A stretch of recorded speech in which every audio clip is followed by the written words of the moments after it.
श्री स्वामी समर्थ. मित्रांनो, नागपंचमीला काही करू नका, पण ही चमत्कारिक गोष्ट खा. गरिबी लगेच दूर होईल आणि तुम्हाला भरपूर पैसा मिळतील. प्रिय भक्तांनो, सनातन धर्मात श्रावण महिना खूप पवित्र आणि पूजनीय मानला जातो. कारण भगवान शिवाची पूजा त्यांच्या भक्तांकडून संपूर्ण श्रावण महिन्यात केली जाते. तसेच श्रावण महिन्यात मोठे सण येतात. शिवरात्री, एकादशी आणि यापैकी एक सण म्हणजे नागपंचमी. हो भक्तांनो, नागपंचमीचा सण या श्रावण महिन्याच्या शुक्ल पक्षाच्या पंचतिथी नंतर साजरा केला जातो. सनातन धर्मात नागपंचमीच्या सणाला खूप विशेष महत्त्व आहे. काही ठिकाणी श्रावण महिन्याच्या कृष्ण पक्षांच्या पंचमी तिथीलाही नागपंचमी साजरी केली जाते. नागपंचमीचे शुभ सणावर लोक सर्पदेवतेची पूजा विधीपूर्वक करतात. कारण नागपंचमी ही भगवान भोलेनाथ आणि विशेषतः सर्पदेवतेला समर्पित आहे.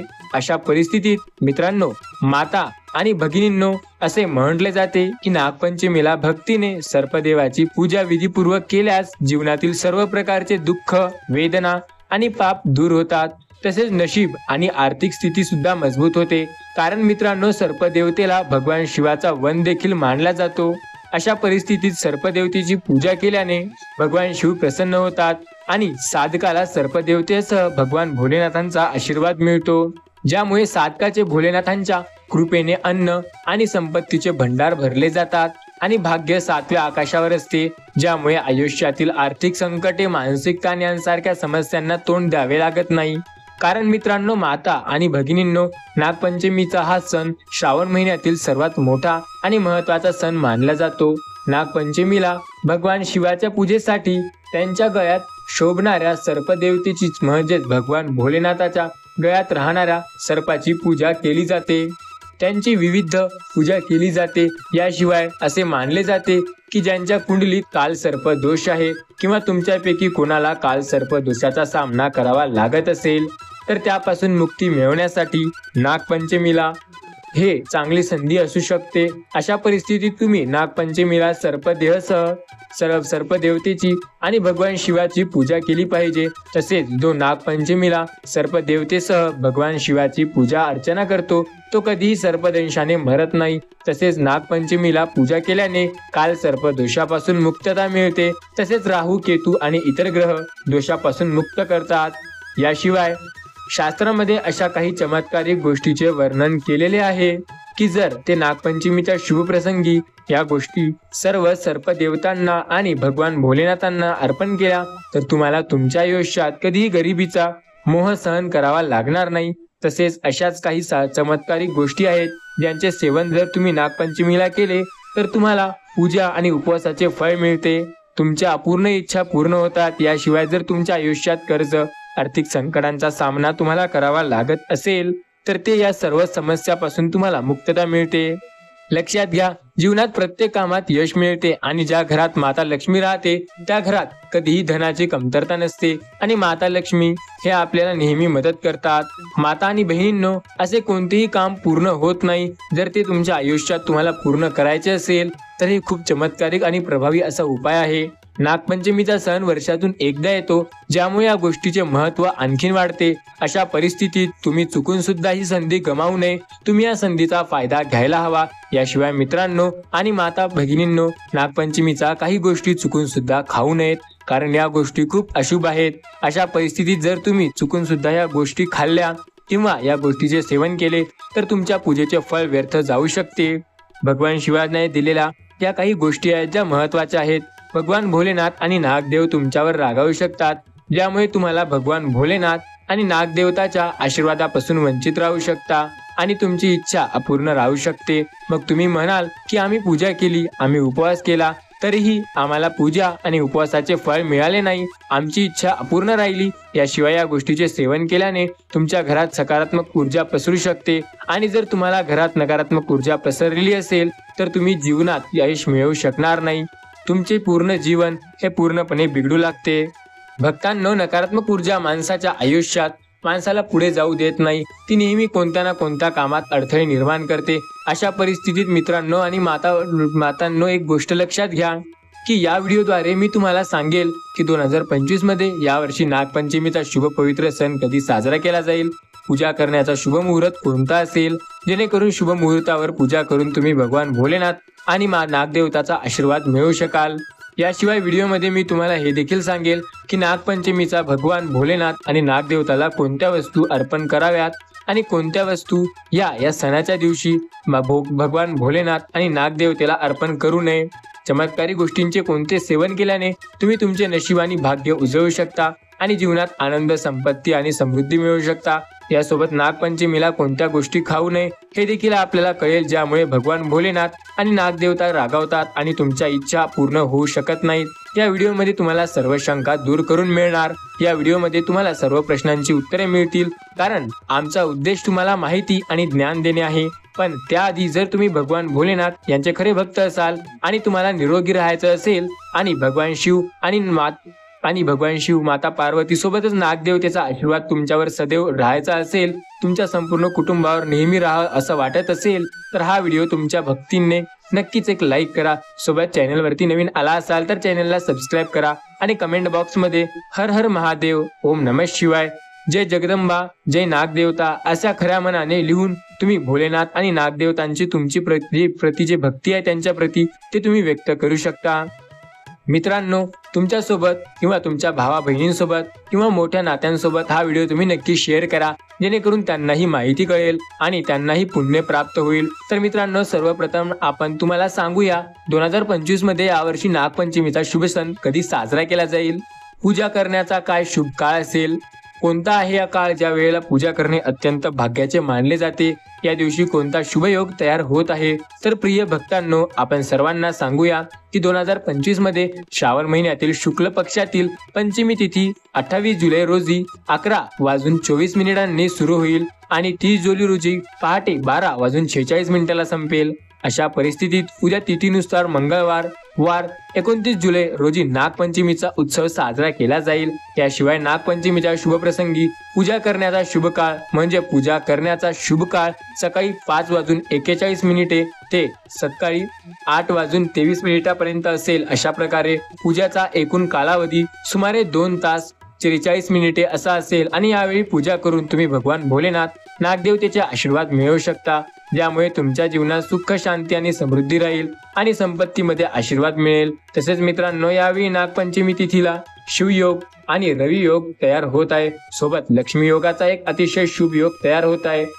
याशिवाय नागपंचमीच्या दिवशी श्रावण महिन्यातील मंगळवार असल्याने यावेळेला नागपंचमीला मंगळगौरी व्रत करण्याचा योगायोग आहे। अशा परिस्थितीत असे मानले जाते की या दिवशी जप शुभ फळ देते आणि पूजा अनेक पटींनी जास्त फळ देते। मला आशा आहे की भक्तांनो, तुम्हाला हे सर्व प्रकारचे जे आहेत सर्वांनाही माहिती असायला हवे की 2024 नंतर आता 2025 मध्ये नागपंचमी कधी आहे, पूजा करण्याचा शुभ मुहूर्त कोणता आहे आणि या दिवशी कोणते योग तयार होत आहेत। तर आता आपण तुम्हाला सांगूया की नागपंचमीला भगवान भोलेनाथ आणि नागदेवता कोणत्या वस्तू अर्पण केल्यानंतर ते त्यांचे चमत्कारिक आपल्याला दर्शन देतात व आपल्यावर प्रसन्न होतात आणि कोणत्या त्या चमत्कारिक वस्तूंचे सेवन करून तुम्ही तुमचे प्रत्येक संकट दूर करू शकता, तुमचे नशीब आणि आर्थिक स्थिती मजबूत करू शकता, जेणेकरून तुम्हाला जीवनात आर्थिक संकटासारख्या समस्यांना तोंड द्यावे लागणार नाही। हे उपाय तुमच्यासाठी अतिशय महत्त्वाचे ठरणार आहे। तर चला, जराही वेळ वाया न घालता व्हिडिओमध्ये पुढे जाऊया। नंबर 1, सीताफळ। प्रिय भक्तांनो, नागपंचमीला सीताफळाची भाजी खाणे हे विशेष शुभ मानले जाते, कारण मित्रांनो, ही भाजी हलकी, सात्विक आणि बसायला सोपी असते।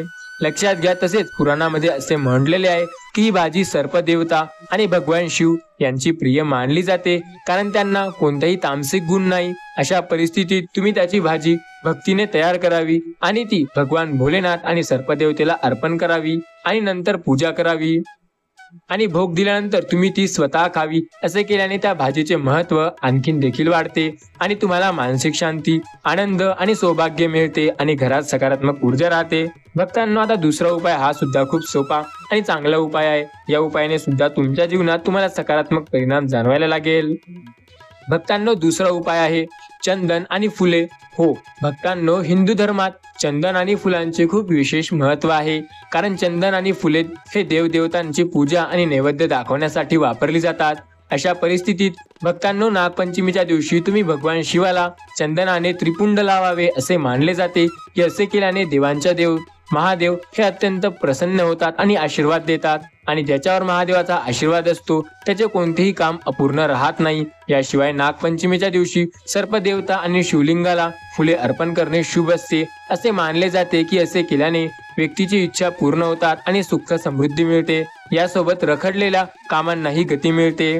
भक्तांनो, आता तिसरी आणि महत्वाची गोष्ट, मालपुवा। प्रिय भक्तांनो, मालपुवा हा एक पारंपरिक भारतीय पदार्थ आहे जो चव, भक्ती आणि गोडपणाने परिपूर्ण आहे। अशा प्रकारे नागपंचमीच्या दिवशी भगवान भोलेनाथाला आणि सर्पदेवाला मालपुवा अर्पण करणे शुभ आणि फळदायी मानले जाते। अशा प्रकारे जेव्हा तुम्ही नागपंचमीला भगवान भोलेनाथ आणि भगवान सर्पदेवाला ते अर्पण करता आणि स्वतः प्रसाद म्हणून सेवन करता, तुमच्या नात्यात गोडवा निर्माण होतो आणि कुटुंबातील सदस्यासोबत प्रेम अबाधित राहणे, संकट येणे किंवा भांडण होणे पूर्णपणे दूर टळते। तुमच्या वैवाहिक जीवनात आनंदी मिळते। याशिवाय सर्पदेवाला मालपुवा अर्पण केल्याने तुम्हाला काल सर्पदोष, राहुदोष, केतुदोष आणि इतर ग्रहांचा दोष यांचा सामना करावा लागत नाही आणि तुमचे जीवन आनंदी होते। आता जे चौथा आहे ते खूप महत्वाचं आहे, कच्चं दूध। हो भक्तांनो, प्रिय भक्तांनो, सर्वजण दूध पितात, मग ते मूल असो, पुरुष असो, महिला असो किंवा वृद्ध व्यक्ती असो, कारण दूध शरीराला ऊर्जा देते आणि शक्ती देते। अशा परिस्थितीत नागपंचमीला भगवान शिव आणि नागदेवतेला कच्च्या गायीचे दूध अर्पण करावे। हे करणे अत्यंत शुभ मानले जाते, परंतु तुम्ही भगवान भोलेनाथ आणि नागदेवतेला अर्पण करत असलेले दूध पूर्णपणे शुद्ध असावे, याची विशेष काळजी घेतली पाहिजे। जर तुम्हाला भगवान भोलेनाथ आणि नागदेवतेला अशुद्ध दूध अर्पण केले तर तुमची छोटीशीही चूक हे मोठी बनू शकते। त्यामुळे तुम्हाला नागपंचमीला पूजेचे फळ मिळणार नाही आणि तुम्ही भगवान भोलेनाथाला, नागदेवताला यांच्या आशीर्वादापासून वंचित राहू शकता। आणि पाचवा आणि जो चांगला उपाय आहे तो म्हणजे दुवा गवत। हो भक्तांनो, दुर्वा गवत किंवा दुवा गवत हे नागदेवतेचे सर्वात जास्त आवडते पदार्थ मानले जातात। हो, तुम्ही विचार करत असाल की हे सामान्य गवत आहे, पण आपण सर्व भक्तांना, माता आणि भगिनींना सांगू इच्छितो की हे सामान्य गवत नाही, परंतु त्रिदेवांना प्रिय असण्यासोबतच ते सापांसाठी सुद्धा विशेष असतं, शांतीदायी आणि समाधानकारक आहे। अशा परिस्थितीत नागपंचमीच्या दिवशी सर्पदेवतेच्या मूर्तीला शुद्ध गायीच्या दुधात बुडवलेले तुरवा किंवा तुवा अर्पण करणे आणि शिवलिंगावर अर्पण करणे खूप खूप पुण्यपूर्ण मानले जाते। कारण मित्रांनो, दुर्वा भगवान शिवाला, गणेशाला सर्वांना प्रिय आहे। त्यांच्या प्रत्येक नैवेद्यात दुर्वा अर्पण केले जातो। अशा परिस्थितीत तुम्हाला नागपंचमीला भक्तिभावाने सर्पदेवता आणि भगवान भोलेनाथ यांना दुर्वा अर्पण करावा आहे। कारण हे नैवेद्य मुलांना आनंद देण्यासाठी, वंशाचे रक्षण करण्यासाठी आणि जीवनातील अडचणी दूर करण्यासाठी उपयुक्त मानले जाते। याशिवाय ज्या लोकांना वारंवार वाईट स्वप्ने किंवा सर्पदोष येतात त्यांनाही त्रास होतो। जर त्यांच्या घरात सर्पदोष किंवा तुम्हाला काल सर्पदोष असेल, वस्तुदोष असेल, पितृदोष असेल, यांचा तो सामना करतो आणि यांनी जर तुम्ही सामना करत असाल तर यामुळे तो दूर होतो। हा भोग त्यांना अवश्य अर्पण करा, कारण मित्रांनो, हा भोग सोपा पण खूप प्रभावी आणि चमत्कारिक आहे, ज्याद्वारे तुम्ही प्रत्येक समस्येवर मुक्ती मिळवू शकता आणि भगवान भोलेनाथ तसेच नागदेवता यांचा आशीर्वाद तुम्ही मिळवू शकता, ज्यामुळे तुमच्या जीवनात शुभ परिणाम मिळतील। मित्रांनो, हा व्हिडिओ जर तुम्हाला आवडला असेल तर नक्कीच या व्हिडिओला एक लाईक करायला विसरू नका।